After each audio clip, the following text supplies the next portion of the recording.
El tema de esta predicación, validificación de Jesús o la autoridad de Jesús.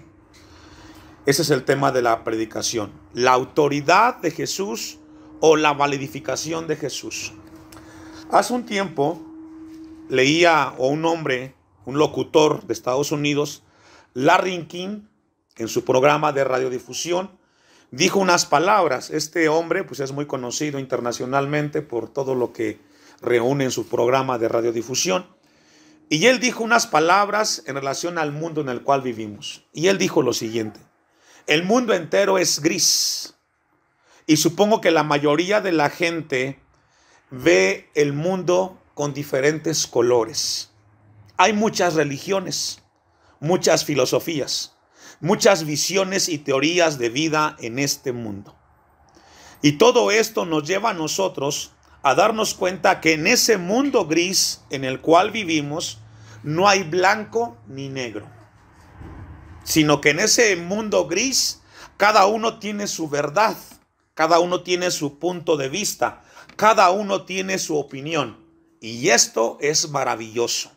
Es algo increíble que todos los seres humanos tengan el derecho a opinar, el derecho a creer y proponer su propia verdad. Es así, dice Larry King, como ahora la tolerancia es una virtud que el mundo debe de tener en cada una de sus vidas o de sus personas. Esto que yo le he dicho a usted, humanamente tiene una aceptación, porque se escucha allá afuera que cada uno tiene una verdad, cada quien tiene su punto de vista. Sin embargo, cuando llegamos a la Biblia, solamente encontramos verdades absolutas. Solamente encontramos blanco y negro. Y en ese pensamiento, Jesús da una declaración muy profunda que hoy quiere que tengamos presente en nuestras mentes. Y la encontramos en el texto 23. Jesús solamente dice que en el mundo hay dos tipos de personas, hay dos tipos de pensamientos y hay dos tipos de religiones. El texto 23 dice: el que no es conmigo, contra mí es. Para Dios, el Creador, Él no está viendo quién lo acepta o quién no lo acepta. Para Dios solamente existen dos tipos de personas: los que aceptan el reino de Dios o los que lo rechazan. Hay gente que dice: bueno, yo tengo mi opinión muy reservada y no estoy ni con un bando ni con el otro. Para esos, Dios también les dice que son personas que están en contra de Dios. O estamos con Cristo o estamos en contra de Él. O trabajamos para su reino o estamos en contra de lo que Él ha promovido. Y eso es lo que vamos a ver el día de hoy. ¿De qué lado estamos nosotros? Si estamos del lado de los de Cristo Jesús, sigamos adelante. Pero si tú eres de los que estás neutral, que dices: yo prefiero mantener mi distancia y no poder y no dejar a relucir lo que yo creo, entonces Dios también te habla. Porque en esta tierra, hermanos, para Dios o estamos con Él o estamos en contra de Él. Con esa breve introducción vamos a ir al pasaje que hemos leído y vamos a adentrarnos a un momento importante en el ministerio de Jesús. Estaba Jesús echando fuera un demonio. Es un momento importante en su ministerio, algo maravilloso, el poder presenciar que una persona esclavizada por un demonio fuera liberada. El mundo espiritual es real, hermanos. Repito, el mundo espiritual es una realidad en nuestra creación.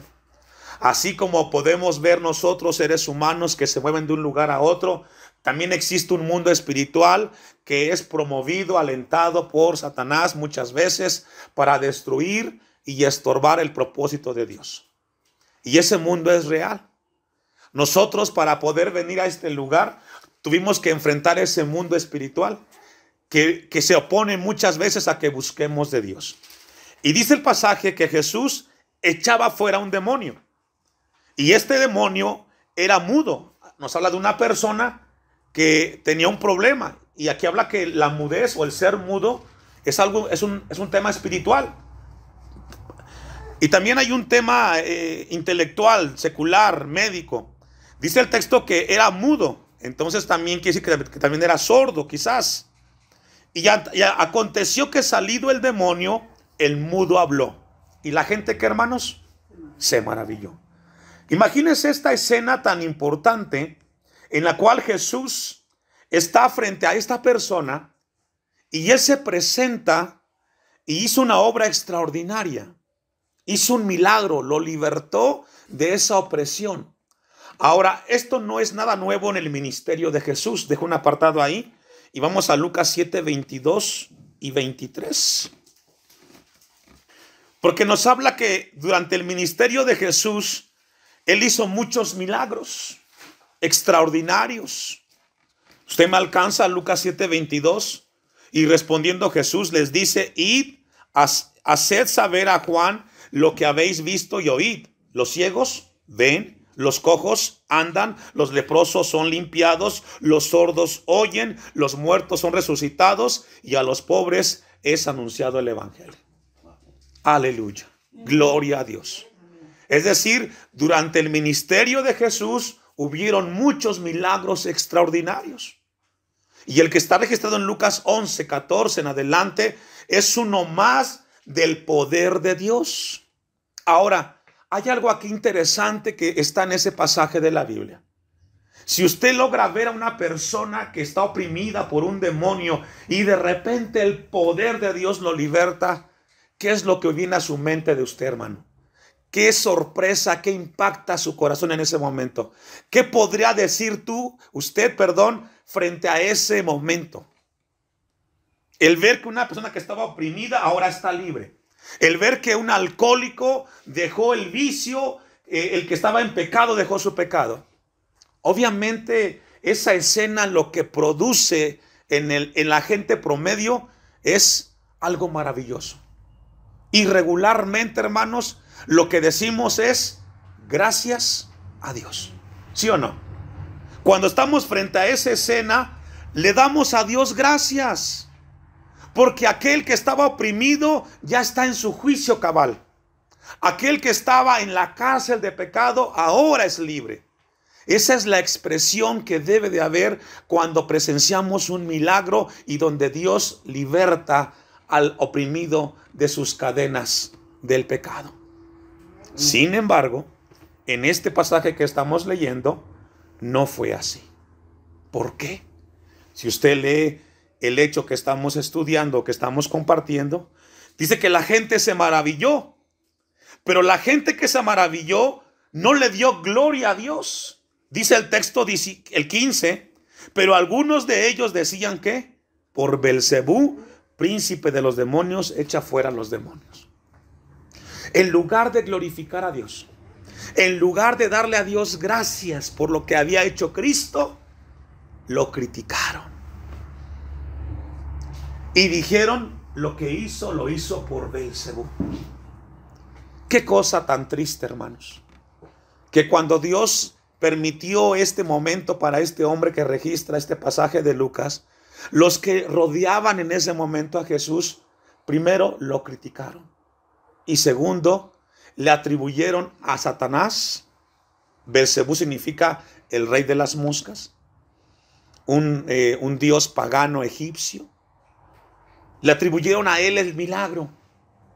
La pregunta, ¿por qué? ¿Por qué la gente es así? Ver cómo el ser humano está oprimido y de repente el poder de Dios hace un portentoso milagro. En lugar de rendirse al Señor, se resisten. ¿Y sabe por qué, hermanos? Porque el mundo en el cual vivimos, tristemente, el hombre ama más su pecado que a Dios. ¿Cuántas veces hemos visto o hemos estado frente a personas que les hemos hablado de Dios para que recapaciten, para que vengan al templo y solamente dicen, un día lo haré, un día estaré? Y usted se da cuenta que con el paso del día siguen en su misma vida o quizás peor. Porque el hombre ama su pecado. Y solamente Cristo puede cambiar y puede transformar. Pero algunos de ellos decían, por Belcebú, príncipe de los demonios, echa fuera a los demonios. Y encontramos entonces que en ese momento la gente que rodeaba a Jesús, lejos de glorificar a Dios, criticaron a Jesús, criticaron su vida, criticaron su ministerio. Versículo 16. Otros, para tentarle, le pedían, ¿qué dice, hermanos? Señal del cielo. Y lo que encontramos aquí es incredulidad. Estas personas que rodeaban a Jesús no solamente eran incrédulas, sino que se resistían al mensaje de Jesús. Tristemente, esto sigue pasando en el siglo XXI. Usted y yo somos testigos de que Dios puede cambiar aquello que era imposible cambiar. Usted y yo que estamos aquí reunidos en nuestra vida pasada, viviendo lejos de Dios, a espaldas de Dios, Dios nos alcanzó y ahora estamos siendo transformados para su gloria todos los días. Y somos testimonios del poder de Dios. Quizás muchos de ustedes en su vida pasada fueron gente con vicios, sin principios, sin valores, pero ahora en Cristo viven una vida de temor, una vida de buscar al Señor, una vida con visión. Ahora ustedes dan testimonio de que Dios ha llegado a sus corazones y la gente sabe de que Dios ha hecho un milagro en usted, en mí. Pero la gente que está aquí rechazó a Jesús. ¿Se recuerda cuando estaba Cristo en la cruz del Calvario, crucificado? La gente se burló y le dijo, si eres Dios, bájate de la cruz. Y a pesar de esa incredulidad, esta gente que rodeaba a Jesús lo rechazó con todo su corazón. Miren lo que dice el texto de Lucas 11:29. Porque Jesús calificó a esta generación de una manera categórica. Dice Lucas 11:29, y apiñándose las multitudes, comenzó a decir, esta generación es que, hermanos, es mala. Es mala. Este pasaje también lo registra Mateo 12:39 y dice que es una generación adúltera. La generación que rodeó a Jesús en ese momento era una generación mala. Mala espiritualmente, mala moralmente, mala en su manera de actuar y en su manera de pensar. Esa es la gente que se acercó a Jesús. No se acercaban a Jesús para recibir un milagro, para buscarlo. Se acercaban a Jesús para criticarlo, para juzgarlo. Y Jesús dice, esta generación es mala. Ahora recordemos Marcos 7:21. Dice que el mal del hombre está en su corazón. Vaya conmigo a Marcos 7:21. Jesús calificó a esta generación en ese momento como una generación mala. Marcos 7:21 nos habla dónde está el mal en el corazón del hombre. Dice Marcos 7:21, porque de dentro del corazón de los hombres salen los malos pensamientos, los adulterios, las fornicaciones, los homicidios, los hurtos, las avaricias, las maldades, el engaño, la lascivia, la envidia, la maledicencia, la soberbia, la insensatez. Todas estas maldades, ¿me ayuda a leer? De dentro salen. ¿Y qué pasa, hermanos? Es decir, según la Biblia, el mal del hombre está aquí, dentro de nosotros. Dentro de nosotros está la maldad.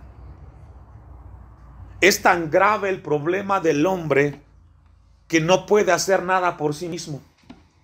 Es así como encontramos muchos lugares de rehabilitación que intentan ayudar al hombre a rehabilitarse en algunas áreas. Las cárceles son un lugar de ellos. Son lugares de rehabilitación, pero usted logra ver que la gente que entra ahí y salen peor. Porque el problema del hombre no es una cuestión de acciones, es una cuestión del corazón. Y a Dios gracias que usted y yo, Cristo nos alcanzó y cambió nuestro corazón por un corazón nuevo. Amén. Y ahora nuestra vida busca a Dios. Y ahora nuestra vida es impulsada por el Espíritu de Dios para buscar al Señor y hacer cosas que agraden al Señor. Pero la gente sin Cristo, hermanos, siempre está maquinando. Siempre está pensando cómo hacer cosas malas. Porque el hombre siempre busca y está en su corazón el hacer las cosas malas. Y esto nos enseña, hermanos, que nuestro mayor enemigo somos nosotros mismos, nuestro corazón. Dice Jeremías 17:9 que nuestro corazón es engañoso y perverso. Tengamos cuidado con el corazón que tenemos. Vamos a volver al pasaje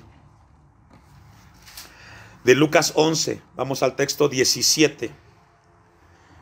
A Jesús lo criticaron, le dirigieron y le dijeron, mejor dicho, que eso que él hizo, el libertar a este hombre oprimido, fue por Belcebú, el rey de las moscas. Dice el texto 17, mas él conociendo los pensamientos de ellos. Y esto nos habla de la omnisciencia de Cristo. ¿Qué significa? De que Cristo todo lo sabe, hermanos.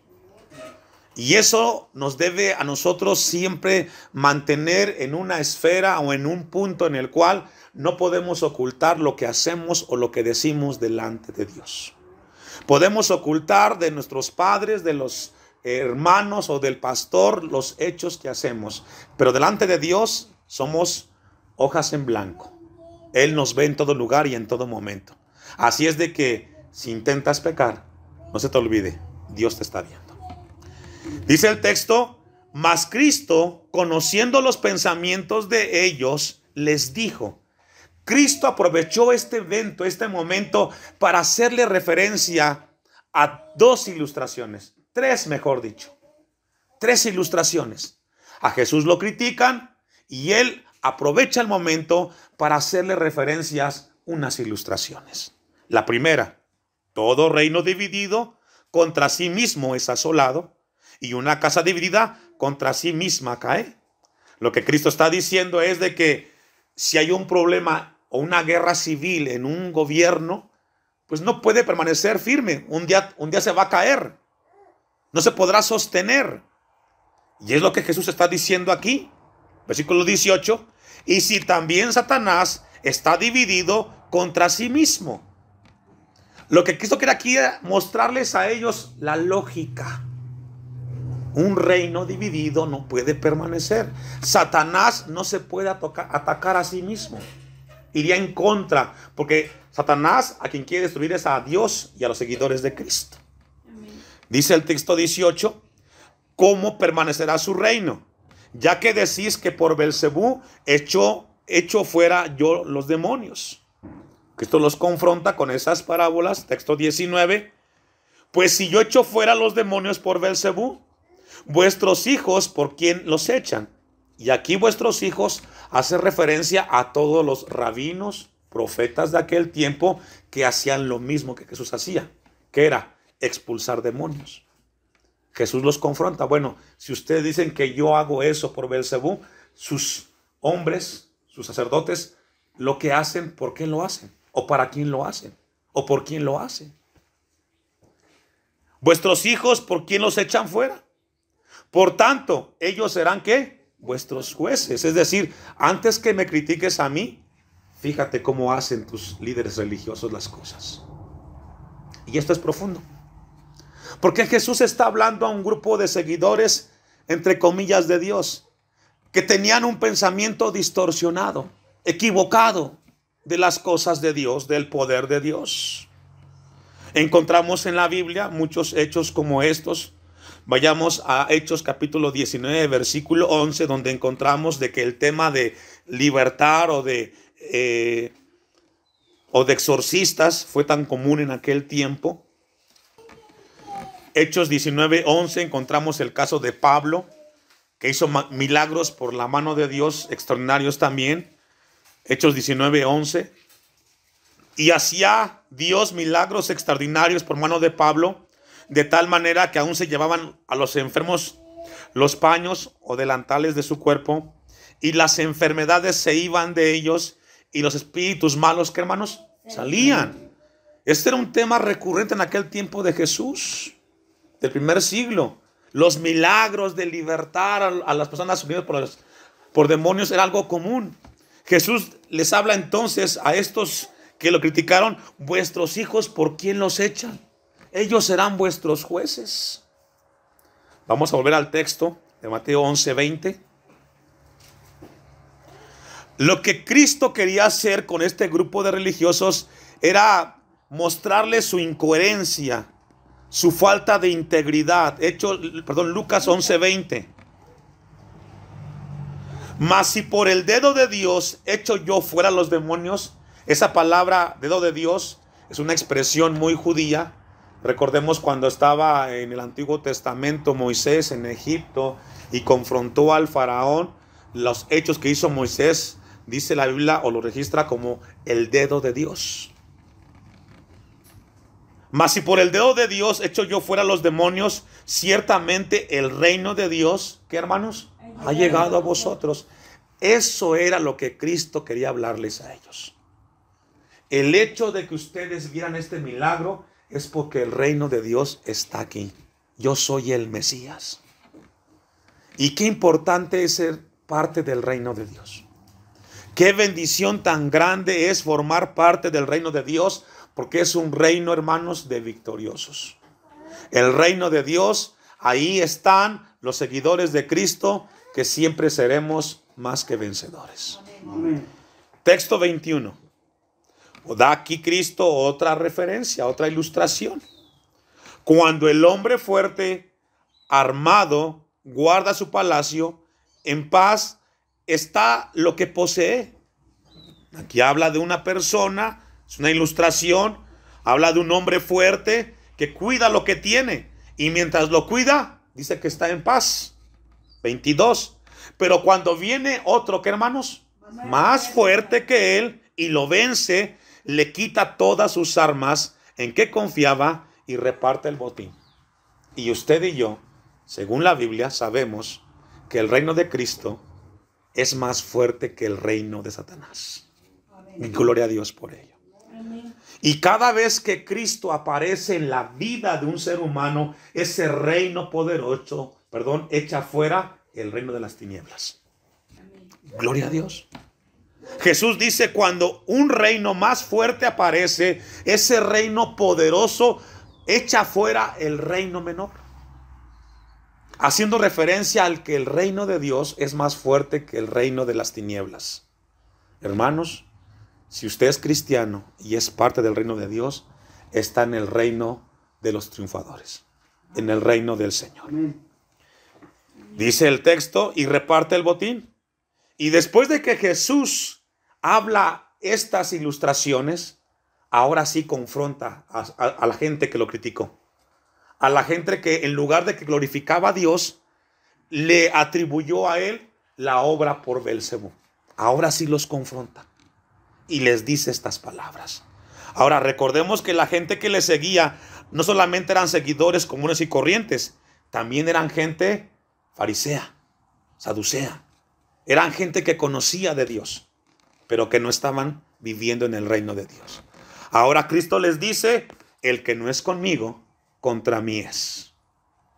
Ahora Cristo los confronta y les dice, si ustedes no están conmigo, están en contra de mí. Si ustedes no están con Dios, están en contra de Dios. Es tiempo que se definan. Es tiempo que digan hacia dónde están dirigiendo su vida. Porque esto es muy profundo, hermanos. Si tú estás con Dios, esa decisión va a determinar tu eternidad. En esta vida y en la vida eterna. Cuando tú decides por Dios, tú estás determinando tu vida, la eternidad. El que decide en esta tierra estar en contra de Dios, está también dirigiendo su decisión hacia una eternidad fuera de Dios. El que no es conmigo, contra mí es, y el que conmigo no recoge, desparrama. El Señor Jesucristo concluye con una realidad. Ahora ellos están frente a Cristo y los está confrontando para que decidan por su vida. Yo sé que los que estamos aquí, por lo que he visto en los últimos años, estamos decidiendo por Dios, por el reino de Dios. Mantengámonos firmes ahí, hermanos. Pero si hubiera alguien que no está seguro de las cosas de Dios, hoy Cristo nos dice a que decidamos. La vida eterna, seguir a Cristo, se decide aquí en la tierra, hermanos, en este momento, en este lugar. Busquemos al Señor. El que no es conmigo, contra mí es. Aquí Cristo habla acerca de la luz y de las tinieblas. Habla de buscar o de rechazar a Dios. Esta mañana Dios quiere que tengamos en nuestras vidas, en nuestras mentes presentes, que es mejor estar con Cristo que estar sin Él. Cuando el reino de Dios llega, se tiene que hacer un lado el reino de Satanás. Vamos a concluir, vamos a ir a Mateo, capítulo 11, versículo 28. Mateo, capítulo 11, versículo 28. Vamos a leer desde el texto 28, sí, el del 28. Venid a mí todos los que estáis trabajados y cargados. ¿Y qué, hermanos? Yo os haré descansar. Y aquí la palabra cargado y cansado, hermanos, no significa alguien que tiene problemas y pruebas necesariamente. Habla a personas que están cargando en sus vidas la necesidad de Dios y no han encontrado a Dios en sus vidas. Hay gente que ha intentado encontrar la paz y la tranquilidad en diferentes lugares y momentos y personas y no los ha encontrado.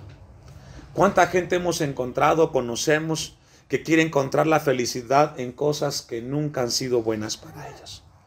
Esta palabra cargado y cansado habla de la gente que ha intentado buscar a Dios, pero en el lugar equivocado y en personas equivocadas. A esas personas Jesús les dice, vengan a mí.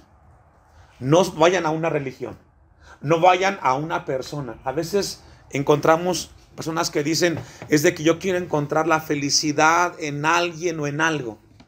La felicidad plena del ser humano está en Cristo Jesús. Amén. Deja de llevar esa carga, ese problema. Cristo dice, vengan a mí. Dejen de buscar en el lugar equivocado. Dejen de buscar en otras personas lo que yo les voy a dar completamente, y es paz, y es libertad, y es felicidad, aquí, ahora y por siempre. Cristo les dice, venid a mí todos los que estéis cargados y trabajados, y Él promete darnos, ¿qué, hermanos? Descanso. Y es cuando entonces entendemos y conocemos la paz de Dios. La paz de Dios la encontramos cuando decidimos ir a Cristo y llevar nuestra vida a Él. Dice el texto 29, después de esa promesa, llevad mi yugo sobre vosotros y aprended de mí, que soy manso y humilde de corazón, y hallaréis descanso. ¿Para qué, hermanos? Y esta mañana Dios quiere que tengamos paz. Paz en nuestros corazones. Ha sido una semana muy difícil, hermanos. Es un tiempo muy difícil el que estamos viviendo como cristianos. El tiempo de pandemia también nos atribula, también nos aflige y nos cansa, hermanos. Vamos entonces a descansar nuestras vidas en Cristo Jesús, a poner nuestras cargas que tenemos también en el Señor y tener descanso para vuestras almas. Que aunque veamos los problemas a nuestro alrededor, siempre tengamos la paz de Cristo en nuestros corazones. Que Él nos guarda y que Él nos sostiene.